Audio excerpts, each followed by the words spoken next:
নমস্কার দাদা ভাই দিদি ভাইয়েরা, আশা করি আপনারাও ভালো আছেন, আমিও ভালো আছি। আমি এখানে কাতলা মাছ নিয়ে নিয়েছি 700-র মতন। মাত্র আমার 7-8 পিস হয়েছে। 700-র একটু বেশি, 750-র মতনই। এটাকে আমি পোস্ত বাটা করব। দেখুন আমি কী করে করে দিচ্ছি। এখানে আমি মাছের গায়ে হলুদ আর লবণ দিয়েছি, এর সঙ্গে একটু লঙ্কার গুঁড়া দিয়ে দেবো কালারের জন্য। আর এখানে আমি পোস্তর ভিতরে দিয়ে দেবো, এখানে মশলাটা দিয়ে দেবো আমি। এখানে নিয়ে নিচ্ছি আমি 3টে কাঁচা লঙ্কা, একটু সাদা জিরা, এর সঙ্গে দিয়ে দিচ্ছি আমি কিছুটা পোস্ত,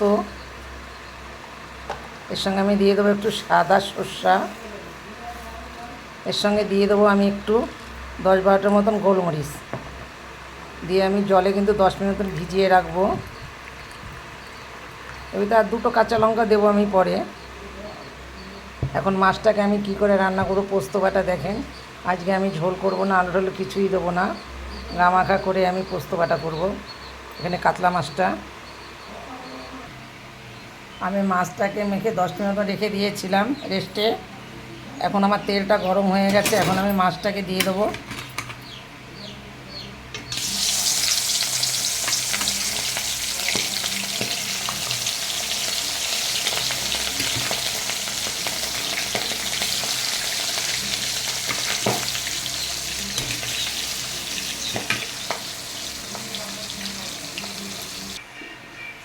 আমার মাছটা আমি ভেজে নিয়েছি, এখন এরপরে দিয়ে দেবো।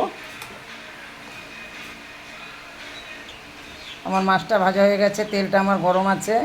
দিয়ে দেবো একটা শুকনো লঙ্কা ফোড়নে, সামান্য একটু সাদা জিরা, আর এর ভিতরে দিয়ে দেবো সামান্য একটু আমি দারচিনির এক টুকরো, সামান্য একটু টুকরো দিয়েছি। এরপরে দিয়ে দেবো আমি 4 চামচি 2 চামচি পেঁয়াজ বাটা।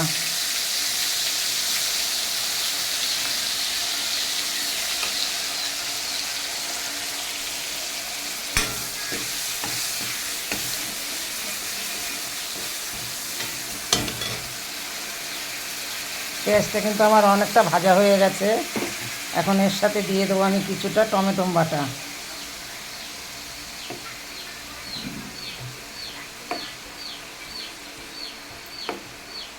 আমি 4 চামচি দিয়ে দিয়েছি টমেটো বাটা।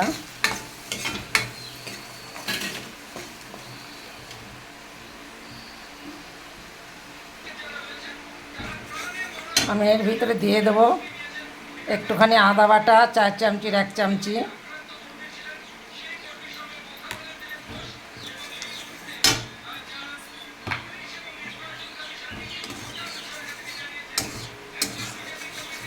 এখন এর সঙ্গে যে আমি পোস্ত সর্ষে যে বাটাটা দেখিয়েছিলাম, এখন এর সঙ্গে কিন্তু আমি দিয়ে দেবো সর্ষেটা, পোস্তটা। আমার এটা কিন্তু দেখুন তেল উঠে গেছে, অনেকটা ভাজা হয়ে গেছে।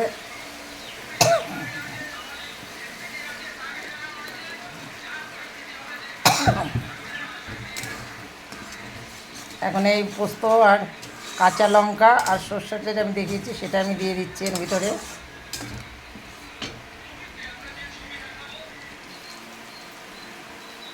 এখন আমার মশলাটা কিন্তু ভাজা হয়ে গেছে, এর সাথে দিয়ে দেবো আমি কিছুটা লবণ, এর সাথে দিয়ে দেবো আমি কিছুটা হলুদ,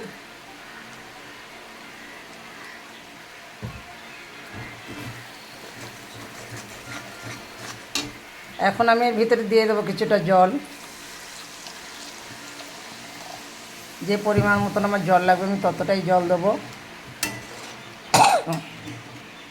এটা আমার এখন একটু ফুটে উঠবে, তারপরে আমি মাছটা দেবো।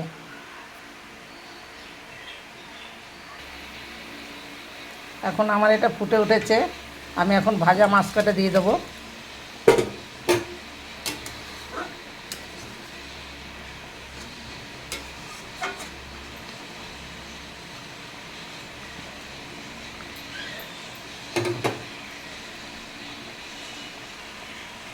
আমার মাছটা কিন্তু হয়ে গেছে, মাছটাকে কিন্তু আমি এখন তুলে নেব। আমি একটা শুধু ঝোলটা আমার থেকে যাবে, শুধু ওই মাছটা তুলে নেব।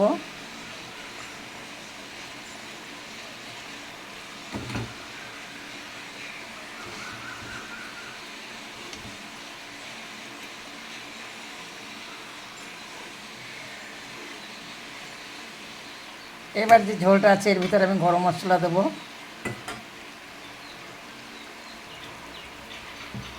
এখন দেখেন আমি হাতার মধ্যে নিয়ে নিয়েছি কতটা ঘি আর গরম মশলা, এটাকে আমি এখানে গরম করে নেব, গলিয়ে নেব।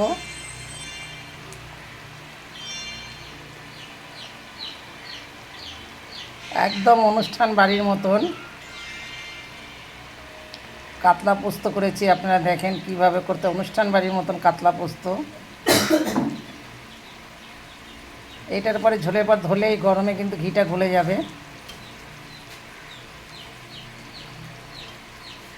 সম্পূর্ণ দেখেন আমার ঘিটা কিন্তু গলে এসেছে।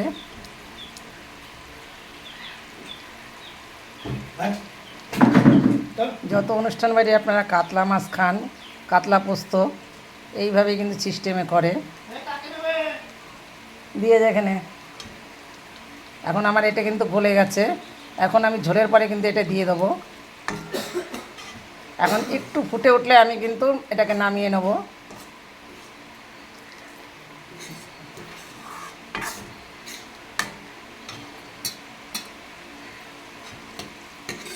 আমি আঁচটাকে এখন একটু বাড়িয়ে দিলাম। এত টাইম আঁচটা কিন্তু আমি বাড়িয়ে নিয়ে একদম আমার মিডিয়ামে চলছিল আঁচটা। দেখেন এই যে আমার ফুটে উঠছে, কিন্তু একটা ফেনা উঠতেছে। এই ফেনাটার কারণেই মাছের স্বাদটা কিন্তু কম লাগে। এবার দেখুন এই যে কিন্তু আমার ফুটে উঠে ফেনাটা কিন্তু কেটে যাবে এখনই। আপনারা যদি অনুষ্ঠান বাড়িতে কাতলা পোস্ত খেয়ে থাকেন, এইভাবে কিন্তু রান্না করে প্রত্যেকটা অনুষ্ঠান বাড়িতেই। এখন আমার এটা কিন্তু ফুটে গেছে, এটা কিন্তু আমি নামিয়ে নেব। এবার দেখুন আমি মাছটা যে আমি তুলে রেখেছিলাম চেকে, সে মাছটার মধ্যে আমি দিয়ে দেবো এখন। এবার এই দেখুন আমি কিন্তু ঢেলে দিচ্ছি মাছটার মধ্যেই।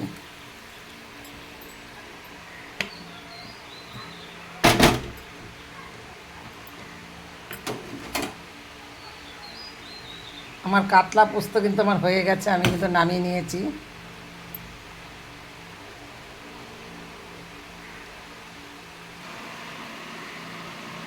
আমার কাতলা পোস্তটা কিন্তু হয়ে গেছে, আমি কিন্তু নামিয়ে নিয়েছি। এই দেখুন একদম কাতলা পোস্ত অনুষ্ঠান বাড়ির মতন করে আমি করেছি কাতলা পোস্তটা। আপনারা আমার কাতলা পোস্তটা দেখে একটা দয়া করে একটা লাইক কমেন্ট শেয়ার করবেন, তাতে আমি খুব খুশি হব।